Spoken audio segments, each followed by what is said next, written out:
The last ship. The galactic survey vessel Eternal Dawn drifted through the darkness between stars, its quantum engines humming quietly as it mapped yet another unremarkable sector of space. Captain Zara Vex, her crystalline carapace reflecting the soft bridge lights, studied the sensor readings with growing frustration. After 6 cycles of exploration, they had found nothing worthy of reporting to the Council. Another empty sector, she sighed, her voice chiming like wind through crystal. Prepare for the jump tow. Captain, her sensor officer, a being of pure energy contained within an environmental suit, pulsed with excitement. Detecting an anomaly at the edge of our range. It's massive. The main view screen shifted, showing a distant object floating against the backdrop of stars.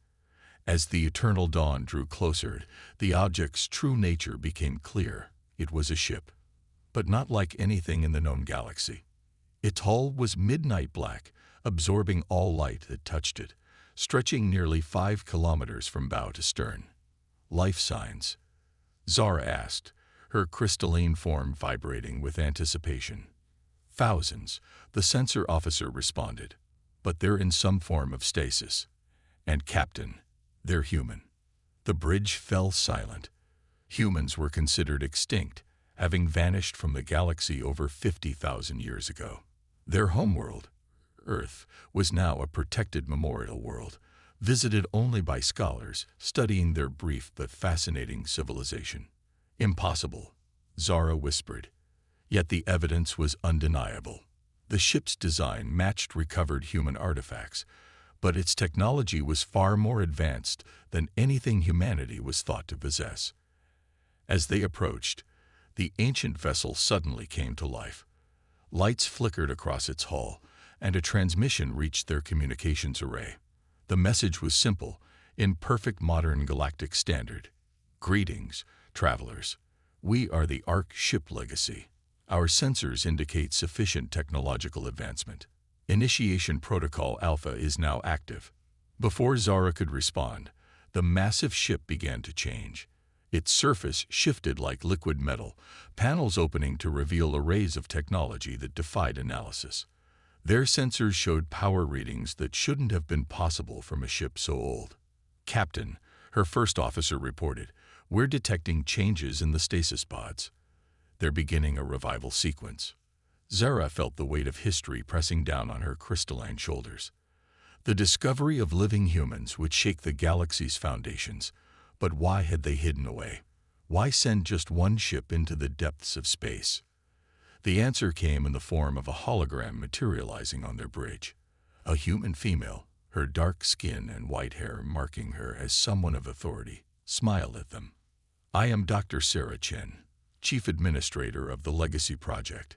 If you're seeing this message, it means humanity's long wait is finally over. We have much to discuss. As the hologram spoke, Zara noticed something extraordinary.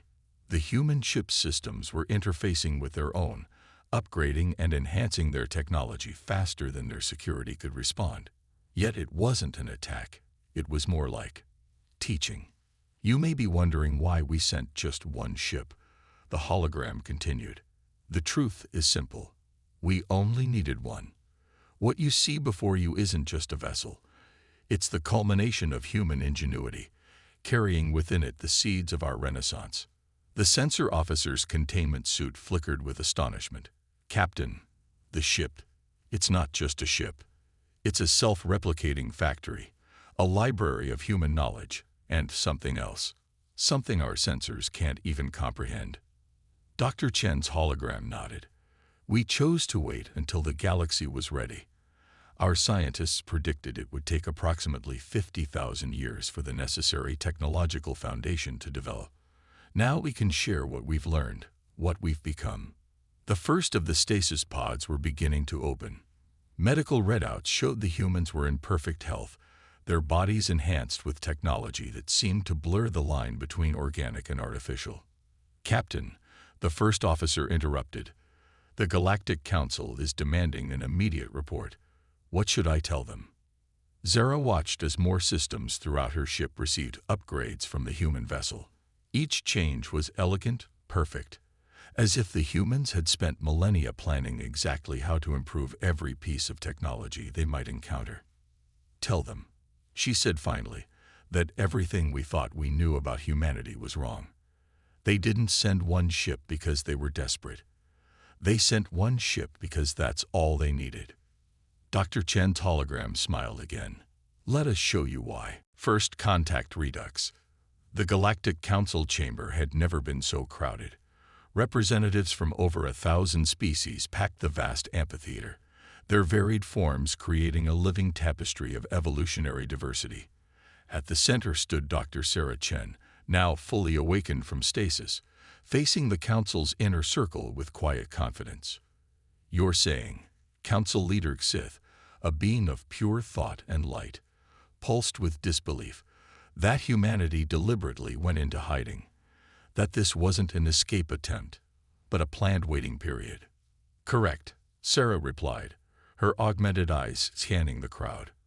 Unlike the purely organic humans of historical record, her body seamlessly blended biology and technology. Subtle patterns of light moved beneath her skin, marking the flow of data through her neural network. "We knew our civilization was advancing too quickly. Our predictions showed we needed to let the galaxy evolve naturally without our influence." "And now?" asked Ambassador Ktal, his crystalline form similar to Captain Vex's, but aged to near opacity. "Why choose this moment to return?" Sarah gestured, and the chamber's holographic systems responded instantly, displaying a map of known space. Red points of light began appearing throughout the galaxy, pulsing in sync. "Because of them," the Council murmured as they recognized the pattern. These were locations of recent attacks by the Void Collective, a mysterious force that had begun raiding advanced worlds, stealing technology, and leaving devastation in their wake. "The Void Collective isn't a natural development," Sarah explained. "They're symptoms of a coming crisis, one we predicted 50,000 years ago. That's why we waited, why we prepared. Humanity didn't just sleep. We evolved." To demonstrate, Sarah interfaced directly with the chamber systems. The entire room transformed, showing visions of human civilization at its peak. Cities that spanned continents, machines that could reshape planets, and most importantly, the breakthrough that changed everything. "We discovered what we call the Infinity Matrix," Sarah continued, "a way to merge organic consciousness with quantum computing. Every human aboard the Legacy is connected to it. We share thoughts, memories, knowledge, not as a hive mind, but as individuals working in perfect harmony." The Council's security systems suddenly activated, detecting the deep integration of human technology with their networks. But instead of fighting the intrusion, Sarah simply showed them how their defenses were already being enhanced, strengthened against any possible threat. "This is what we offer," she said. "Not conquest, not dominance, but partnership. The Void Collective is just the beginning. There are threats coming that will require all of us working together." From the crowd, Captain Vex spoke up. "You've been aboard my ship for 3 cycles now. In that time, you've improved our systems beyond our engineers' wildest dreams. Why share such power freely?" Sarah smiled, and for a moment, her eyes showed the weight of 50,000 years of planned evolution. "Because that's what humanity does best. We solve problems. We innovate. We create. And most importantly, we protect what matters." The chamber erupted in discussion as more ships reported receiving upgrades from the human vessel. Each improvement was precise, perfectly adapted to each species' unique technology, while remaining true to their cultural aesthetics. "There's something you're not telling us," Council Leader Xith observed, their light dimming thoughtfully, "about why it had to be just one ship." "You're right," Sarah acknowledged. "The Legacy isn't just a ship, it's a seed. Every piece of technology, every human aboard, carries within them the pattern for reconstruction. If needed, we could rebuild our entire civilization from this single vessel.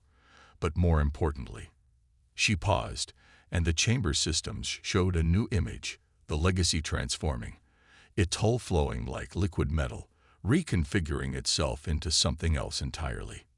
We can adapt, evolve, become whatever we need to be to face any challenge. One ship was enough because that ship, like humanity itself, contains infinite potential for change. The Council watched in awe as the legacy demonstrated its true nature, revealing just a fraction of what humanity had become during their long sleep. They had not just hidden away. They had used those 50,000 years to transcend their original limitations, becoming something that defied conventional understanding. The question isn't why we sent one ship, Sarah concluded. The question is, are you ready to help us face what's coming? Because we didn't wake up just to say hello. We woke up because you're going to need us. As if in response to her words, emergency alerts began flashing throughout the chamber. Reports were coming in from the outer sectors. The Void Collective had launched their largest attack yet. But this time, humanity was awake to help face the threat. And one ship was all they needed. Hidden Legacy. The Legacy's central command center hummed with activity as holographic displays showed the Void Collective's advance across 3 star systems. Sarah Chen stood with Captain Vex and Council Leader Sith, watching the enemy's movements with calculated interest. They're not random attacks anymore, Sarah observed, her augmented eyes tracking multiple data streams simultaneously. They're searching for something. For us. How could they know about you? Vex asked, her crystalline form refracting the holographic light. You've only been awake for 7 cycles. Because, a new voice answered, they're what we created the Infinity Matrix to fight against. James Morrison, the Legacy's chief of security, stepped into the command center. Like all awakened humans, his body merged biology and technology, but his modifications were more pronounced. His skin had a metallic sheen, and his movements carried an inhuman precision. Show them. Sarah nodded. James interfaced with the ship's systems, and the holographic display changed. It showed Earth 50,000 years ago, but not the primitive world of historical records. This Earth was a technological marvel, with cities that stretched into orbit and machines that could reshape reality itself. We didn't go into stasis because we had to, James explained. We did it because we looked into the future and saw something terrible coming. The Void Collective isn't just a group of raiders. They're symptoms of a fundamental breakdown in the structure of space-time itself. The display shifted again, showing mathematical models so complex that even the advanced AI systems of the Council struggle to interpret them. Reality is starting to unravel. Sarah continued. The Void Collective are beings from elsewhere, places where the laws of physics work differently. They're not invading our space. They're falling into it as their own reality collapses. Impossible, Sith pulsed, their energy form flickering with disbelief. We would have detected such a fundamental disturbance. Not if it happened slowly enough, James countered. Like a pot of water heating so gradually that the creature inside never notices it's beginning to boil. We only saw it because we learned to look beyond normal space-time. The command center's displays suddenly lit up with new alerts. The Void Collective had changed course. They were heading directly for the Legacy. They sensed the Infinity Matrix, Sarah explained. It's the only technology in this universe capable of stabilizing the breakdown. That's why we needed 50,000 years, not just to evolve ourselves, but to perfect the solution. The ship, Vex realized, her crystalline form vibrating with sudden understanding. It's not just a vessel or a seed ship, it's a prototype. Exactly, James smiled. The Legacy isn't just one ship, it's the first of its kind. A device capable of rewriting the fundamental laws of physics within its influence. We didn't need a fleet because this single ship can do what all the combined forces of the galaxy cannot. It can heal reality itself. As if to demonstrate, the Legacy began to change. Its hull shifted, revealing layers of technology that seemed to bend light around them. The ship's power signature changed, becoming something that defied conventional scanning. This is why we waited, Sarah said softly. We needed the galaxy to reach a certain level of technological understanding. Not so we could share our advances, but so you could comprehend what we're about to do. The Infinity Matrix isn't just a neural network. It's a bridge between what is and what could be.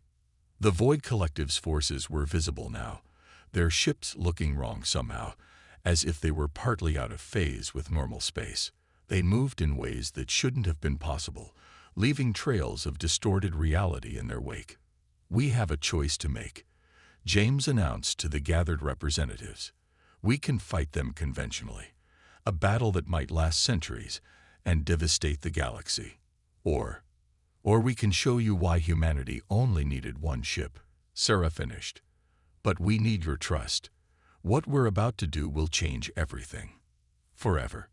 Captain Vex looked at Council Leader Sith, then back at the humans who had hidden themselves away for 50,000 years, preparing for this very moment. "Why tell us at all?" Vex asked. "Why not just do what needs to be done?" Sarah's augmented eyes softened. "Because that's not who we are. Humanity's greatest strength isn't our technology or our ability to adapt. It's our understanding that the greatest achievements come from working together.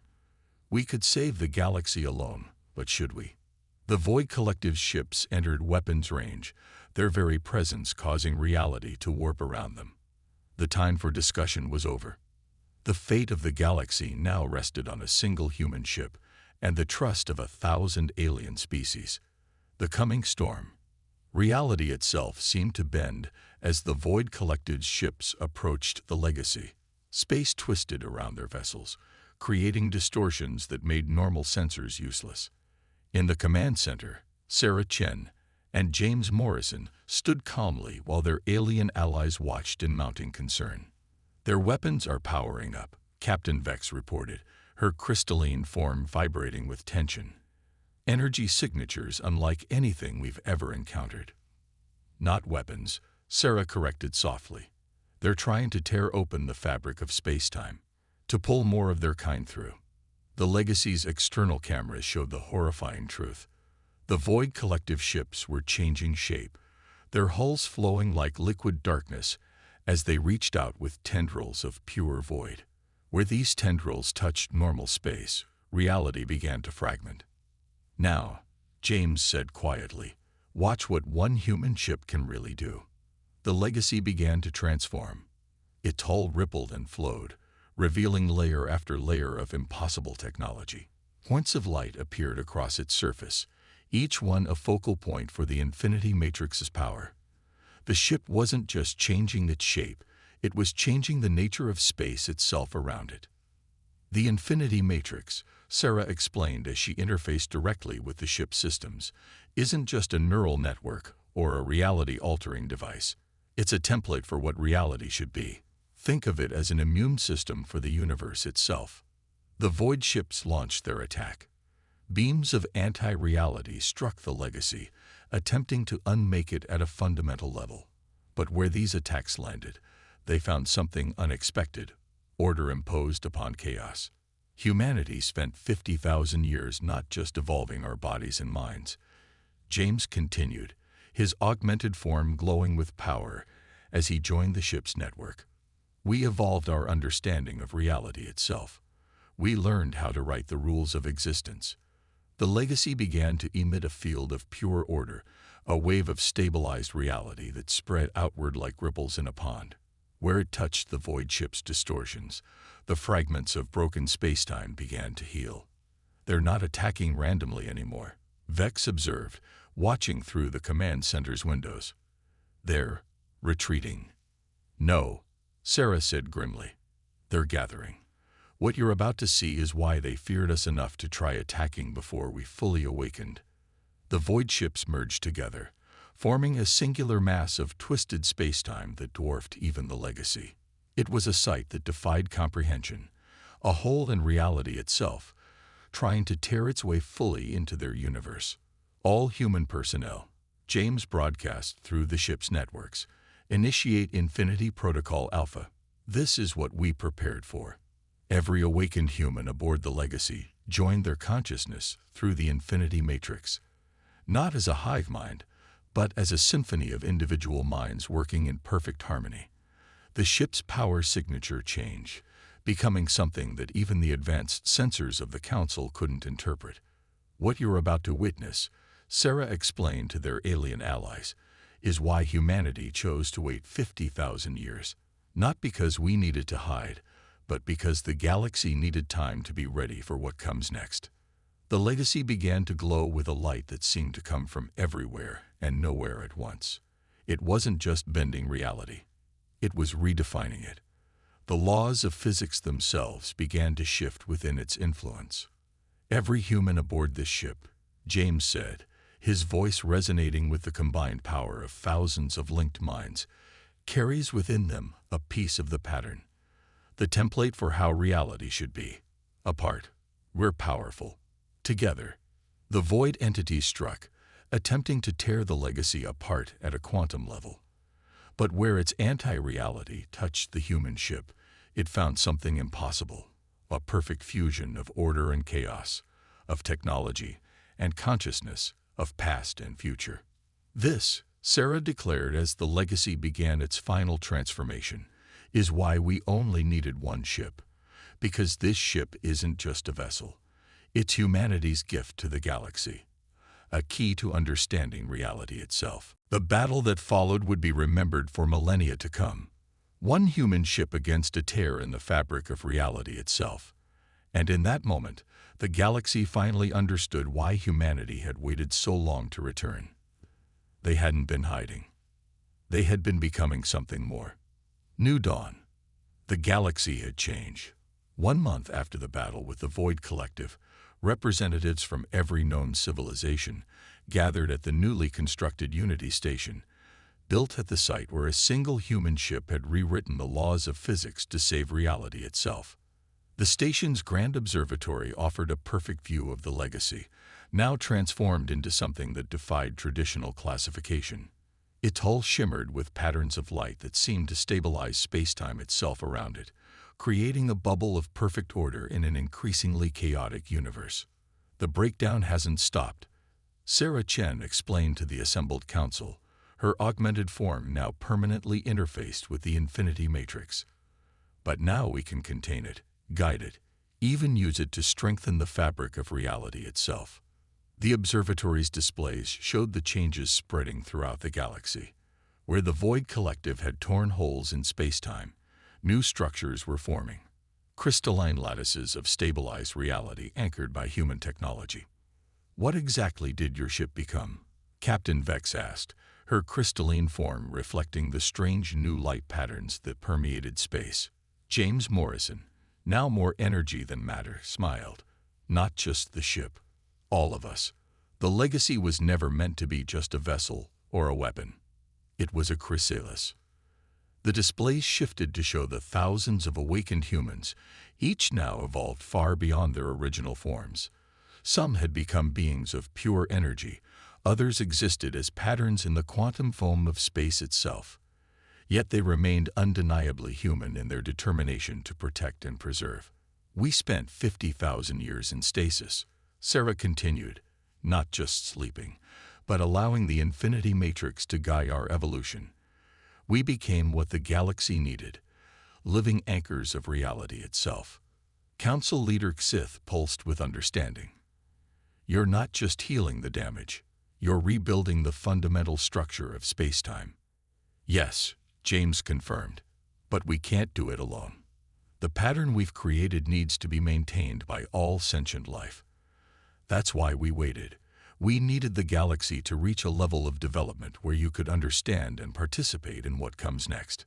The observatory filled with new holographic displays, showing the technical specifications for what the humans called reality anchors, devices that could be built by any advanced civilization to help maintain the new structure of space-time.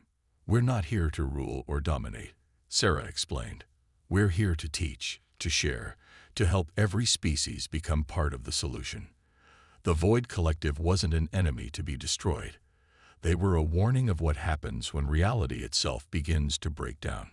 Captain Vex stepped forward. And the legacy. Why keep it in its current form when you could build more ships? Because it serves as a reminder, James said softly. One ship was all we needed, not because of its power, but because of what it represented: humanity's commitment to finding solutions, to evolving beyond our limitations, to working together with others for the common good. The station's sensors detected new changes in the fabric of space-time. But now, instead of tears and distortions, they saw patterns of reinforcement, the galaxy's various species working together to strengthen reality itself. "This is just the beginning," Sarah announced to the assembled representatives. "The Infinity Matrix showed us countless possible futures. In the best of them, we don't stand alone as guardians of reality. We stand together, each species contributing its unique perspective and abilities to maintain the cosmic dance of existence itself."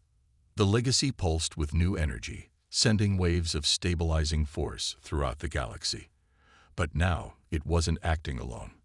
Ships and stations from 1,000 worlds added their power to the network, guided by human knowledge, but powered by the combined will of all sentient life. "We sent one ship," James concluded, "because that's all it took to show the galaxy its true potential. Not as separate species fighting for survival, but as partners in the greatest project of all, the preservation and evolution of reality itself." As the gathered representatives watched, new points of light appeared throughout the galaxy. Each one represented a species learning to manipulate the fabric of reality, guided by human teachers, but finding their own unique ways to contribute to the grand pattern. The sleeping giants had awakened, not to conquer or command, but to share the greatest gift of all: the knowledge that together, anything was possible, even rewriting the laws of physics themselves.